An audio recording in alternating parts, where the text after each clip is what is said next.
Hello, and welcome to the Women of Steel podcast, where we shine a light on the 11% of amazing women making a difference in a male-dominated steel industry. I'm your host, Abby Thomas, and in today's episode, I'm joined by the ever-impressive Tuesday Ibbotson, who is an Area Human Resources Manager for Tata Steel. Tuesday is fantastic. I've known her for 2 years now, and I've been nothing but impressed by her since the day she joined. Tuesday lives in Bristol with her partner, but she's a true woman of the world. She's travelled around Asia, and if the pandemic didn't get in her way, she would have travelled a lot more. When she joined the company, she was a graduate and had a love for people, a passion for dance, and interestingly, this is the one thing that's remained a constant in her life. Tuesday says that she never knew what she wanted to do in life, but in many ways, that left a lot of doors open for her.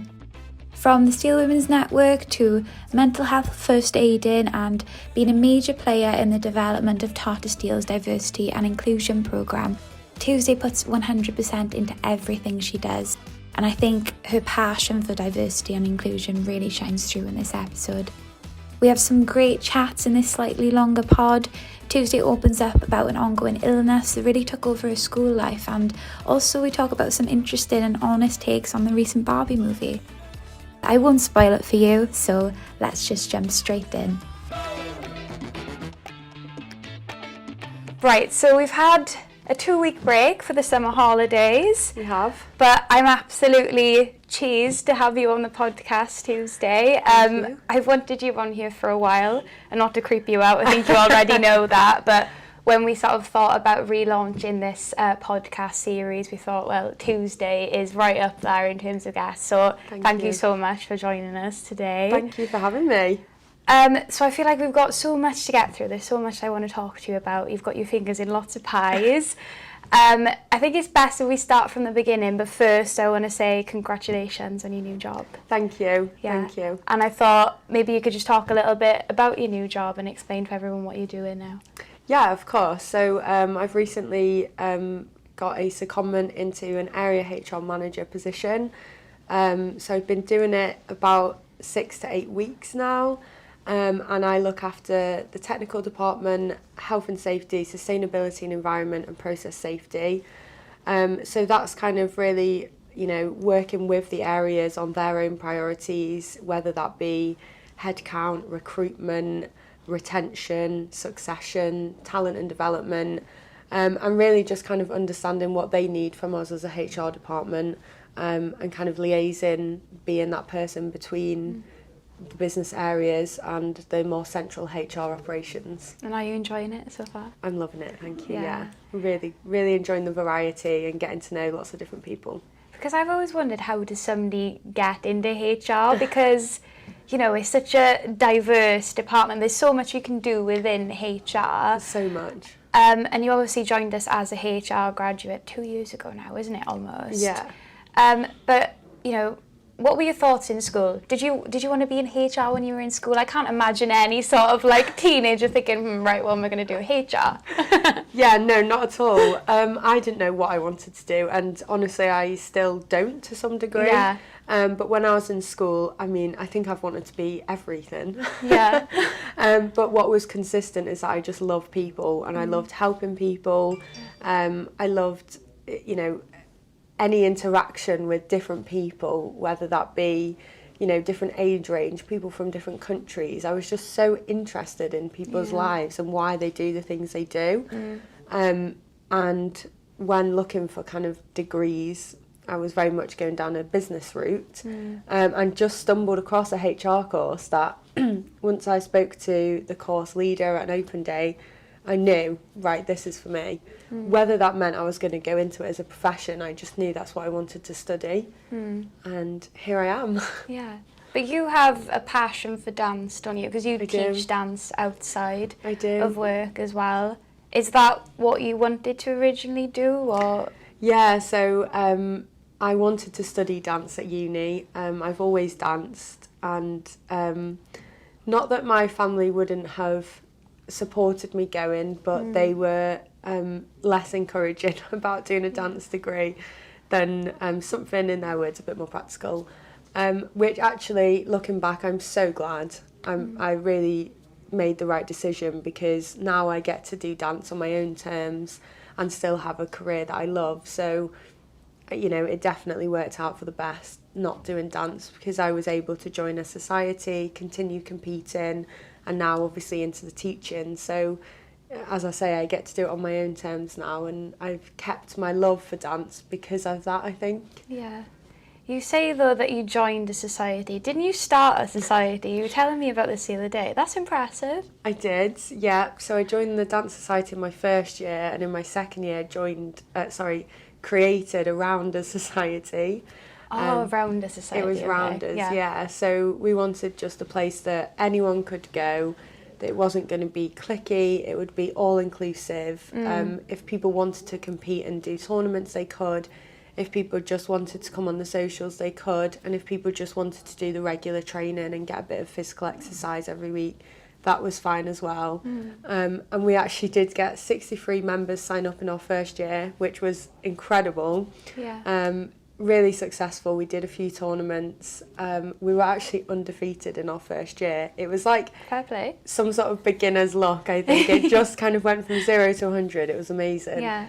And it's still running today. The society is still kind of one of the most popular ones at the uni. And So you've left a legacy. yeah, I guess so, yeah. And this was at Liverpool John Moores, Liverpool yeah. John Moores. So going back a little bit, how was school for you? Yeah, school was interesting. I didn't really enjoy school. I had a lot of time out of school due to an illness. Okay. So I suffered with ulcerative colitis while I was at school. I was diagnosed when I was 13. And as a 13-year-old, you know, I was very embarrassed about the symptoms. I didn't want to tell anyone. I was very ashamed, and I probably made it worse for myself because I just didn't want to tell anyone. I didn't want to tell my mum or a doctor. So I had quite a lot of time out of school, particularly in kind of year 8 and year 10, where I was admitted to hospital quite frequently. So I think that really had an impact on how I felt about school. I didn't really apply myself. I was quite angry at the world. I can imagine you would be being cooped up, you know, and away from friends in school and... Yeah, and I guess I was in denial because I was so angry because I felt like I was in hospital when there was nothing wrong with me. Right. But there obviously was. Yeah. It was just my way of coping, I suppose. So, yeah, unfortunately, I didn't really apply myself. I didn't think I liked learning, or particularly not classroom-based learning. And it was only kind of when I got to uni that I realised I love it. Yeah. But I suppose I'd kind of had a bit more time by then to understand and know myself a little bit better. Yeah. So, how did you come out on the other side of that then? Like, what was getting you through that time in hospital and school when you were missing out on a lot, probably behind on a bit of work as well, I imagine? Yeah, really behind. You know, I had different teachers tell me, you know, you're not going to get any GCSEs, or, you know, you're going to have to redo the year. And I never did. I always kind of made sure, you know, even if I scraped the marks, then I would do that. Yeah. And honestly, what got me through was my family. Like I say, I was angry, but my family never, you know, they never didn't support me. They were just always there. They did everything they could and more. And yeah, they were amazing. And then when I got to uni, I was fairly well, as I thought. And then in my second year of uni, I actually was admitted to hospital again, but for something else. It was for a virus. Okay. But I was in hospital for 5 weeks, so missed quite a lot of my second year. Was really quite poorly in intensive care, etc. With a virus that to anyone else they probably would have been in bed for a week, but because my immune system was so weak, it led to loads of other complications. And again, the university said, you know, you're going to have to redo the year. Yeah. And I was like, no way, I'm getting this done. And I managed to keep up and get my second year. And also I interviewed for my placement job I think it was about 3 days after I was discharged from hospital and was What? able to get that Oh my job. gosh. Yeah, which was, looking back, someone was looking over me. I don't know Wow. how I did that. The sheer determination Yeah. on you. But I mean, Yeah. it didn't deter you either, because you did a master's I did a after your master's, undergrad, yeah. right? Yeah, I did. That wasn't planned. No. When I finished uni, I was like, okay, that's enough. And I actually had plans to go travelling. And then I got a grad job to kind of save some money until I went travelling. And then COVID hit. Oh, gosh. So I lost the grad job, was working in Tesco's, moved back home. Yeah. And thought, actually, let's go do a master's and see what happens. Just to get out of the house. Pretty much, yeah. And how was that? I loved it. Yeah. Loved my master's. Yeah. Made some friends for life. Met my partner while I was doing my master's. And I've consequently stayed in Bristol. Yeah. So you have a fair bit to travel in every day, don't you? I mean, do. partly working from home and... I do. And I tell people and they go, you're crazy, but there is a bit of a story. So when I first got the job here at Tata, I was all for moving. I was like, okay, I'm moving to South Wales. Let's see what happens. Yeah. And then, as the run up to my start date was approaching, COVID cases were going up again. And I was kind of told, we may work from home. If you don't move straight away, it may not be a bad thing because you're not going to know anyone and you're just going to work from home. So I stayed in Bristol and, they were right. We worked from home for probably about 6 months. And then I moved teams and I went into a team that was fairly remote anyway. And I had a UK-wide role. So I continued to work from home for another 9 months, on and off, maybe once a week coming into the office, if that. And then it's only since January this year that I've been coming in weekly with set days. So I'm obviously a lot more settled in Bristol now, so it's a lot harder to move, but I'm still toying with the idea. Yeah. It's funny, isn't it, how COVID is still having like those long-term impacts, because you could have been here for 2 years, settled, but Bristol is great. I can see why you love it. Yeah, I do love it, and there's plenty of dancing going on for me in Bristol. So. I bet, yeah. But just going back to HR, I'm thinking, as an outsider looking in, maybe who's never worked in that department, maybe even, I don't know, a younger person doing their A-levels or at university, I think if I was in their position and I wasn't where I am now, I'm not sure I'd know what HR actually was. Yeah. So I'm wondering as well, like, how working in HR and Tata Steel might differ from another company. I feel like it might be very different. Yeah, I mean, all companies are different in some ways, but I think you're right. I didn't even know what HR was. I just kind of knew that it involved people, and, it would kind of be the partner between the business and, senior leaders, for example. But I didn't know exactly what it meant, and it was only kind of going through my undergrad, there was modules coming up. I remember doing a reward and recognition model and thinking, oh, this is HR? Yeah. An employee engagement module, oh, this is HR? So many different avenues that you can go down, and, we have a large HR department here compared to a lot of companies, so you could be a lot more specialised here, whereas a lot of companies tend to have more general HR roles. But also we work very closely with the trade union, which you don't get in all companies as well. So, the foundations are probably the same, but we'll have different policies, different agreements, similar to other companies as well, that will have their own kind of standards and practices in place. It seems like there's a lot of room for growth, for opportunity, sort of moving between different departments as well, if that's something you want to do, because that's something you've already done, I guess. Yeah, absolutely. And the more departments within HR you can work in, I think the better you become. You become a more well-rounded HR professional. And equally, I think if you're interested in HR and you've got experience outside of HR, I think that really helps you become, again, that well-rounded HR professional. I talk about this a lot, but there are some things I did in terms of equality, diversity and inclusion when I worked in that after now, a few weeks as an area HR manager, I probably would have done differently. Yeah. Because you've got that experience and that exposure with the areas. So, yeah, there's so many avenues to go down. Yeah, I bet. But that's something I'm really interested in hearing about. So you've done a lot of work on our ED&I, equality, diversity and inclusion sort of programme and policies. So I just wanted to know really how things are getting along, what you've been doing, what it's entailed really, and what kind of support you've received, along the way. That's a pretty loaded question, I realise. Yeah, so one of my rotations was in the reward team, where I solely focused on inclusion and diversity for 9 months, across the UK. We talked about it as a business, but we were very, very early on in our journey at that point. So part of my role was establishing a steering committee who would be chaired by one of our management team, who is Martin Brunnock. Thinking about employee networks, looking at our training, developing a face-to-face awareness session, developing some e-learning that's going to be, rolled out across the business.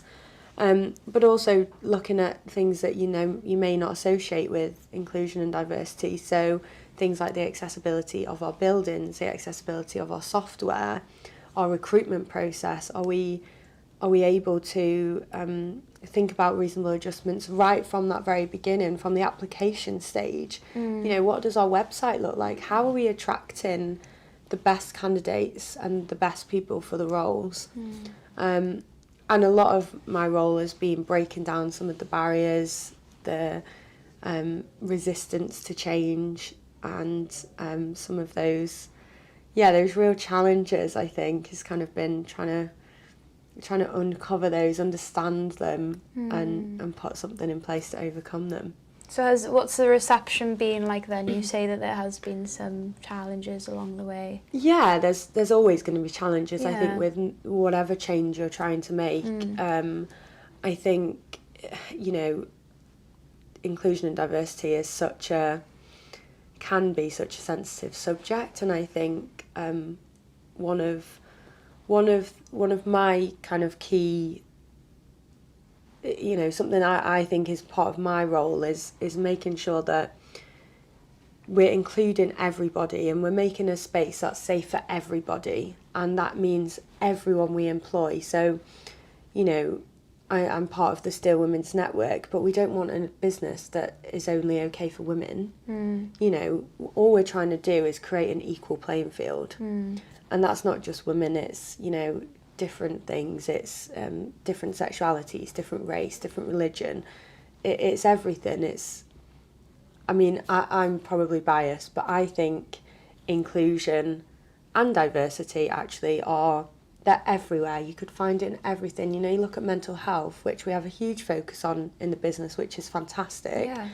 But if someone doesn't feel like they're included, or they're being bullied, or they're not being listened to, they're not valued, they don't feel they have a voice, well, surely that's going to impact their mental health. So if we can create this culture of inclusion, belonging, respect, mutual respect, then I really think it'll have an impact on everything. Mental health, there's so much evidence out there about inclusion helping business performance. I could go into so many examples. I bet. There's so much, and it's almost like when you know it, it's so obvious. But I do understand it's just not something everyone is aware of. When you're talking though, I can see the passion coming through. Like, this is something but that's good. This is something you truly believe in, inside and outside of work. And I've got to say, I'm not surprised that you're making change and you're getting involved in this so heavily, because I think from the moment that I met you, you're already involved in so much stuff as a grad. I think because we sort of ran it was your project, but you ran a period poverty appeal. Helping Matt's Cafe in Swansea donate lots of items for people in need. There was Krav Maga, so for your community challenge. Maybe to explain the community challenge a bit, when sort of all the graduates start, they go into different groups, don't they? And they sort of come up with a unique challenge to help the community in some way. That might be a fundraiser or lots of different stuff. But you chose a self-defence class for women in the community. Yeah. So I'm not surprised that you're involved in all of this so heavily.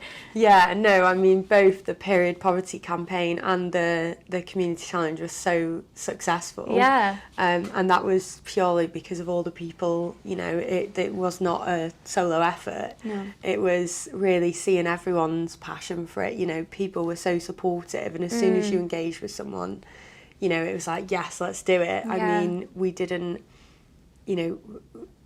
didn't pay for the facility where we held the class. You know, people were so on board to help, which was just a phenomenal response. And equally, you know yourself with the period poverty campaign, we had so many donations. Yeah, it was fantastic. So yeah, you know, there are so many passionate people in this business, and really helpful people as well who do want to get involved. So. Yeah. I can't take all the credit whatsoever. No, it's good to see. But what I'm wondering is, I think when it comes to ED&I think a lot of people might be worried that they're going to say the wrong thing. Sorry, they don't know how to approach a certain topic. What would you say to people who might be a little bit scared of putting their foot in it, or so to say? Yeah, no, do you know what? It's such a good point, and it's something that comes up so often. But what I would say is it's okay. Yeah. You know, it's okay to get it wrong. We're all going to make mistakes. Yeah. I make mistakes. You know, I sometimes say the wrong thing. As long as your intention is there, you know, and if you realise you make a mistake, you know, if you feel it's appropriate to just correct yourself, or if you're challenged and someone says, you know, actually that was, you know, the wrong terminology, or, oh, I perceive that to be this. Don't get defensive, you know, because we've all got different perceptions. And the thing is, you could say one thing to one person and they won't be offended. And you could say the exact same thing to someone else and they may just take it a little bit differently. Yeah, that's true. So, you know, I always say just, this is not to say, you know, don't ever say anything. You know, say it, be open to learn, be open to challenge, be open to feedback. And, you know, if you do say the wrong thing, just be okay with apologising if necessary. Yeah. You know, I've got plenty of examples of where I've had to do the same, and you just learn from it and you kind of take note of, okay, that was perhaps the wrong way of saying that. Yeah, I think that's the best way to go about it. I was actually watching, I can't remember what it was now, some sort of round table video full of female actors in Hollywood. Okay. It might have been some Vanity Fair video, and one actress referred to another. I think she labelled her community in the incorrect way, and the other one corrected her, and she took it on the chin. Okay, thank you for letting me know. I wasn't aware that I was using the wrong terminology, and I think that's the best way to be, as you said. Well, just of be course, open, yeah. say sorry from now on. I'll consider that. And the thing is, you know, there are even experts in this field who, you know, are going to get things wrong. The terminology and the language is ever changing. Yeah, I exactly. mean, the stance on the subject is changing. When I first started in this, on this kind of journey with this business, it was very much ED&I. Yeah. That's what we called it. It was equality, diversity and inclusion. Yeah. My perception has changed completely. I now think we need to focus on the inclusion, and it's inclusion and diversity. You know, I always try and refer to it as inclusion and diversity because I think both equity and equality come under that umbrella. But as a title, I really feel we should focus on the inclusion, and the diversity will naturally follow. Yeah. So that's just one example of how things change, you know, and how language has changed. So it will. No one's going to know the right terminology for this ever. Just got to be open to learning and... Absolutely. Yeah, exactly. Yeah.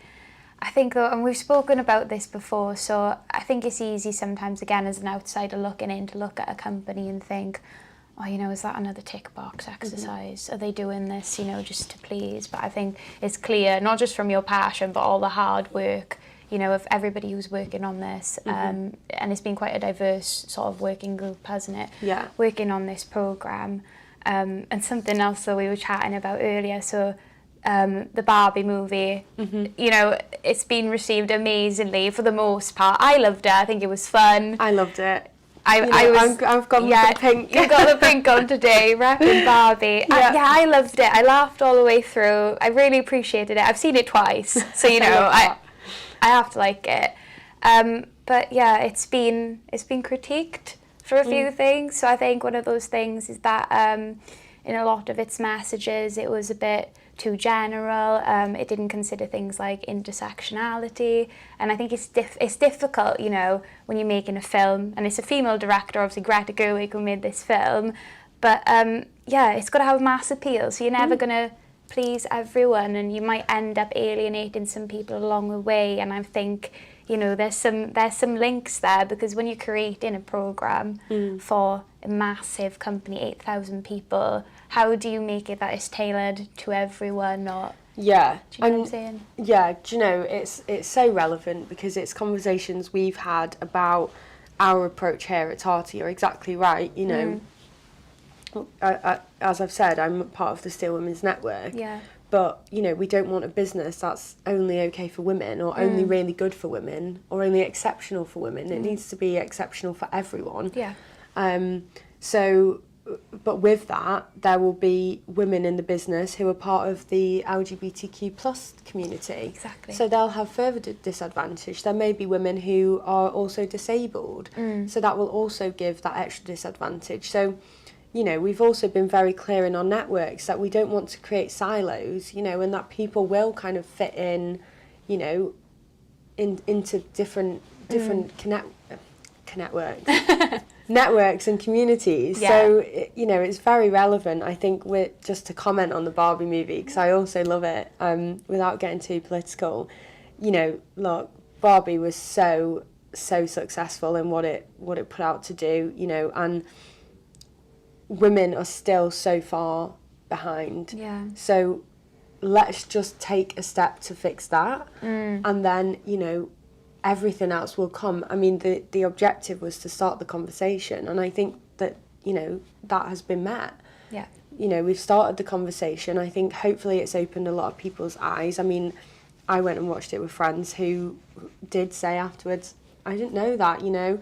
Some of the guys I went with, is that true? Like, have you felt like that? You know, and it's like, yes, let's start this conversation, and you know, hopefully this will start the journey of other films that do focus on, you know, potentially disabled women, or people of colour who may be women, or all these different intersectionalities. But you're right, you can't, it's so hard to cover everything in an hour and 45 minutes. 100%, yeah, because You you've know? got to get the message across to people, like you said, who maybe weren't aware of particular Exactly. inequalities. Exactly. Or, you know, so, and I actually really like the ending of the film. So I think when the women or the Barbies were back in government, and I think the Kens, the men in the film, were sort of wanted a position of power within government, and I think they gave them something lower down this. Yeah. You're not quite there yet, but you can work your way up, and I Which- guess that reflects society. Yeah, you just took the words right out of my mouth. Like, it reflects society, Yeah. which is why they've done it. So, you know, I thought it was brilliant. I can understand the critiques.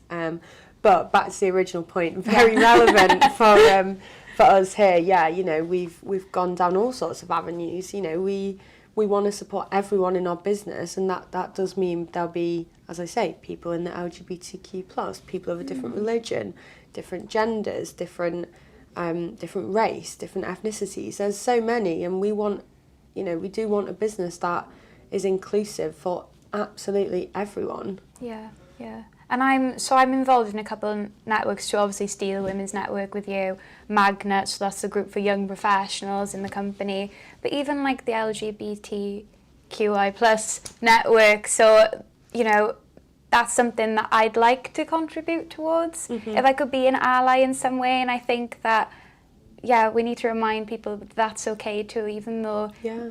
you know, you can be included in that community if you want to be. Exactly, yeah. I mean, allies are so important, and, you know, there's so much that allies can do to support, Yeah. you know, there really is, and allies often are the majority, Yes, so change is probably going to come from them. you know, and when we need people that are going to kind of call people out and challenge and help make that environment as inclusive as possible. You know, I don't for once suggest that we have a formal ally network, because I think, does that mean anyone not in the network is not an ally? You know, I think everyone's an ally. I'm an ally. You're an ally. Yeah. You know, because it's not just women that need allies. It may be, you know, a man who's part of the LGBTQ plus community, you know, and we would be an ally to him for that. You know, there's just, there's so many kind of cross lines, and exactly, you know, I think what it really boils down to is all of us respecting each other as humans, and having that basic level of respect as humans, as colleagues, as friends, you know, and just kind of saying, look, who you are and what you do is amazing. Whatever your sexuality is, it doesn't impact me. So, you know, that's great. You do your thing. I value you for you, and I want you to be able to be your full self around me, because, you know, I want to see your full self. I want to know you as a person. And if everyone just kind of thought like that, or even, you know, I respect your views, but I don't agree, but that's fine. Yeah. Fair enough. I think it really does just boil down to that respect piece. Yeah, mutual respect. You've quite nicely sort of gone on to the next question wanted to ask you. So, people you respect, is there anyone that you look up to inside or outside of this industry? Maybe they've been a mentor to you, who's helped you along the way, or maybe inspired you? Do you know, there are so many people. There really are. You know, all the women in the Steel Women's Network are phenomenal. You know, I can only sing their praises. All of our ED&I steering group, you know, the passion, again, I kind of have seen their passion, and it's given me energy. But the way they've kind of handled challenges or barriers, and, you know, really kept that energy going, I think, you know, amazing. I'm learning from them as I'm, you know, early in my career. But also outside the business, you know, there's one person that springs to mind, and his name is Mike Tipper, and we're actually not in touch anymore, but I knew him a few years ago, so we met through dance, and he was a great person, and I didn't drive at the time, and he used to pick me up and take me to our regular dance class. And I was working at the time, and sometimes I'd had a bit of a day, and I'd kind of sit down and just think, right, I'm going to just go and dance and not think about anything. Yeah.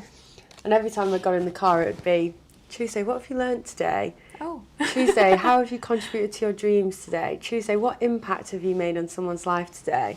And, you know, he just sparked the most interesting questions, and he was so genuinely interested that it really... One, it made me reflect, but also I just thought, you're such a joy to be around, because I can tell you're so genuinely interested in what I've got to say. Yeah.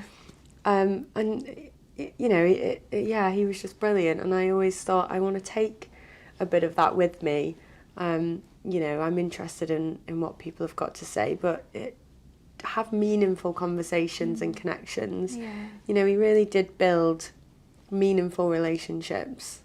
He sounds like such an interesting person, because I think getting in the car after a long day, and someone's asking you those kind of questions, you must think, oh gosh, I just want a bit of peace. But it really put things into perspective for you by the sounds of it. And I like what you said, you've taken a piece of him with you. I think like you do with everyone you meet in life. You know, there's so many people I could talk about in terms of kind of inspirational women, inspirational people in my life. You know, some of my lecturers at uni were some of the best people I've ever met. You know, so much intelligence, but just passed on in such a way that was so, you know, just made you want to be there. People, you know, who have gone through kind of the worst times and are still there with a smile, and there are so many people. You know, there's one example, but I mean, it's hard to pick one. I do really try and just take you know, something from the people I meet and just kind of think, you know what, that was so lovely. You know, I hope I can just be a little bit of that to someone else. Yeah. So what advice, so I'm looking for advice from you now. Okay. So what advice then have you got for, so I know it's GCSE and A-level results time. It is. And you were, well, we were in that position. It feels like a while ago now, but it wasn't that Feels like long a ago. lifetime ago, yeah. What advice would you give to people in that position right now? It's a pretty scary time, but at the same time, very exciting. Yeah, absolutely. You know, my advice would be, it's going to sound so cliche, but just try not to worry. Yeah. You know, there are options. There are always options. It may feel very black and white, but it's not. There are always options. And I think whatever you do, pick it and go for it, because you will only know about one option. So say, for example, you know, it's either a stay or go. They're your options.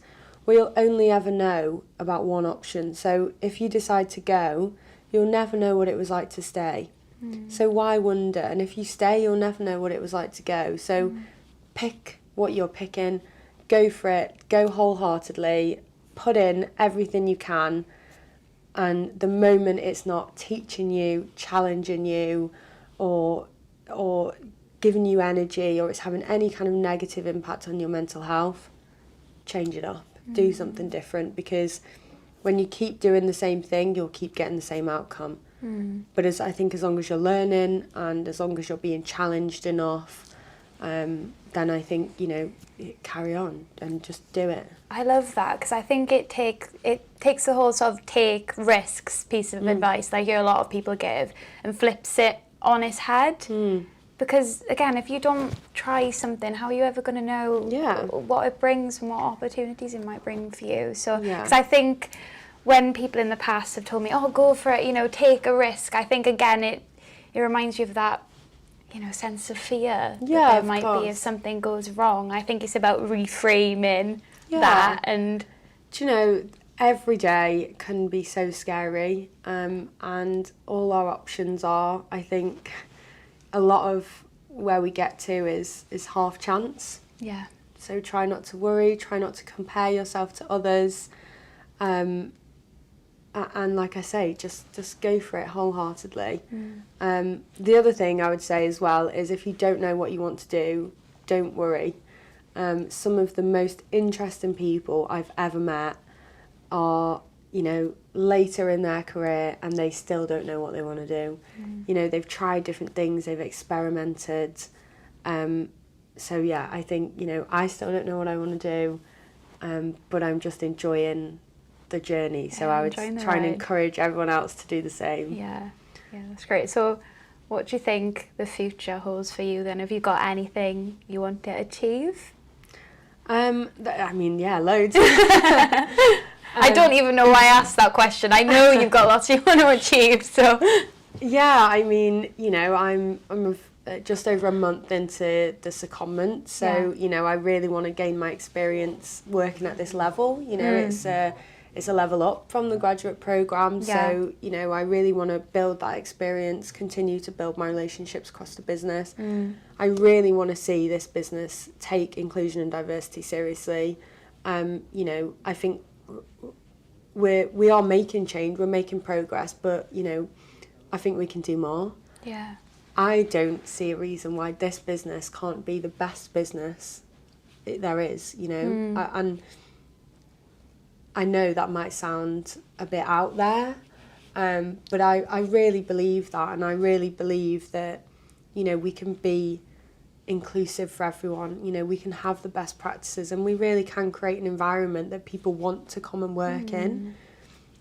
So, you know, I'm still aiming for that. I'm not as directly involved as I was, although still very, very much involved. But I want to see this business go to the next level. Well, it's doable, isn't it? It's completely achievable. And I think what you said positions us as a thought leader in that field. And why can't we be? Because, I mean, you're on a panel event, aren't you, soon, at the Metals Expo? I am. So what are you going to be talking about there? So it's kind of a mixture between women in industry, but obviously overlapping into inclusion and diversity as a bigger picture. And kind of my experience within the industry, and I suppose my work towards the subject as well. So yeah, I'm very, very much looking forward to it, although a little bit nervous. It sounds like you're on the right path, but do you ever wonder what would happen if I went to Asia, or what would happen if I studied dance, or do you still have those sort of thoughts in the back of your head? Yeah, absolutely. And you know, because we've spoken, I did go travelling to Asia, and there's so many things in my life where I think, could I have done something differently? I had the opportunity to go off to Australia and do those things, and stay in Asia while I was there. I was offered work, but I really, I do think everything happens for a reason. I don't mean that into, I don't think we can just sit here and think everything's just going to pan out. We have to make decisions. Yeah. But, you can't change it. So, yes, I can think about these things, and the minute I'm not happy, or I don't feel I'm being challenged, or, my life is having a negative impact on my mental health, that's when I know I need to change. But yeah, of course, everyone wonders, right? You know. I think that's the only time where you'd feel regret, though, isn't it? Is if you were putting yourself in an uncomfortable situation. Yeah.